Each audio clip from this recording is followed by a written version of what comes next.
ಇಲ್ಲಿದೆ ನೋಡಿ ಗೈಸ್ ಕುರ್ಮ. ಇಲ್ಲಿ ಬಂದುಬಿಟ್ಟು ಬಿಸಿಲಿಗೆ ನೋಡಿ ಫುಲ್ ಇದಾಗಿದೆ. ಅದು ಚಿಕ್ಕದಾಗಿ ಹೆಲ್ಪ್ ಮಾಡೋಣ ಅಂತ ಹೋಗಿ ನಮ್ಮ ಪಕ್ಕದಲ್ಲಿರೋ ಕೆರೆಗಳಿಗೆ ಅದನ್ನು ಬಿಡ್ತೀವಿ. ಈ ಥರ ನೋಡಿ ಬಿಸಿಲಿಗೆ ಹೆಂಗಾಗಿದೆ ಅಂತ ನಮಗಂತೂ ಜಾಸ್ತಿ ನೋವಾಯಿತು. ನಾವು ಇಲ್ಲಿ ಹೊಲ್ದತ್ತ ಹೋಗ್ತಿದ್ರೆ ನೋಡಿದೆ, ಇಲ್ಲಿ ಬಂಡೆ ಮೇಲೆ ಹೋಗಿ ಇದನ್ನು ಹೆಲ್ಪ್ ಮಾಡಬೇಕಂತ ಹೋಗಿ ನೀರಲ್ಲಿ ಹಾಕಿದ್ದೀವಿ. ನಮಗಂತೂ ಜಾಸ್ತಿ ಇದಾಯಿತು.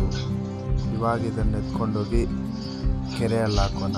ನಮ್ಗೆ ಅವಾಗದು ಇದಾಗುತ್ತೆ ನೋಡಿ. ಈ ಥರ ಏನಾದರೂ ಇದ್ದರೆ ಹೆಲ್ಪ್ ಮಾಡಿ, ಒಂದು ಮೂಗು ಜೀವನ ಹೆಲ್ಪ್ ಮಾಡಿ ಅಂತ ನಾನು ಇದು ಮನವಿ ಮಾಡ್ತೀನಿ. ನೋಡಿ ಎಷ್ಟು ಚೆನ್ನಾಗಿ ಇವಾಗ ಇದಾಗ್ತಿದೆ ಅಂತ.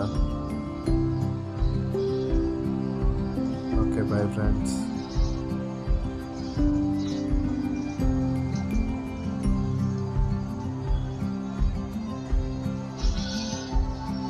ಈ ಥರ ಏನಾದರೂ ಕಾಣಿಸಿದರೆ ನಿಮಗೆ ಹೆಲ್ಪ್ ಮಾಡೋದು